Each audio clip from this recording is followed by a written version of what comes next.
En ce moment, les deux lui sont en mission pour faire passer des messages auprès des supporters du Paris Saint-Germain, mais surtout auprès des médias qui forcément ont des attentes concernant un back-to-back du Paris Saint-Germain. Et vu que le Paris Saint-Germain va rentrer dès demain dans sa Ligue des Champions face à l'Atalanta Bergame, forcément les deux hommes forts du Paris Saint-Germain ont fait passer leur message. D'abord, retour sur la situation de Gianluigi Donnarumma. Chez RMC, Luis Campos a bien signifié que le Paris Saint-Germain n'avait aucun regret de l'avoir fait partir et d'avoir fait venir Lucas Chevalier, car encore une fois, Lucas Chevalier correspond beaucoup plus à ce que veut sportivement Luis Enrique, mais aussi et surtout l'attitude de l'entourage de Donnarumma n'a pas aidé à ce que l'entraîneur espagnol souhaite le garder. Luis Campos est également revenu sur la nouvelle politique du Paris Saint-Germain. Maintenant, lorsqu'un joueur signe au PSG, il doit accepter les conditions de travail, les règles imposées par Luis Campos, c'est-à-dire signer un contrat à la performance. Et si ce dernier ne souhaite pas signer ce contrat, eh bien, s'il est déjà joueur du PSG, il sera vendu. Et si c'est une piste pour le PSG, eh bien, le PSG mettra fin à cette dernière. Cas échéant, par exemple, si Ousmane Dembélé remporte le Ballon d'Or le 22 septembre prochain, il ne pourra pas venir dans les bureaux du Paris Saint-Germain pour exiger un salaire mirobolant. D'ailleurs, Luis Campos a expliqué que Ousmane Dembélé n'a pas encore prolongé et qu'il a déjà accepté les termes de son nouveau contrat et donc qu'il devrait prolonger d'ici peu. Luis Campos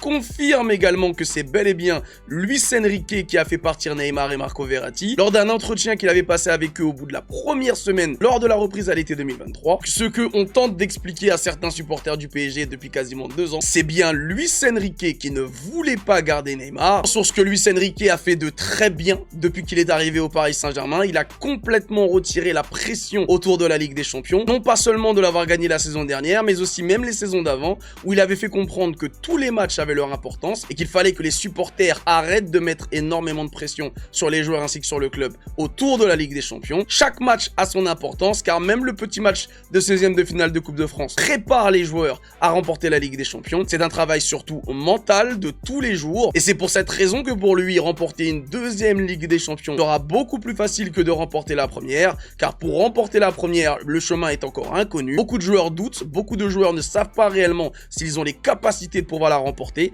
alors que lorsque tu l'as déjà remportée, eh bien tu connais déjà le chemin.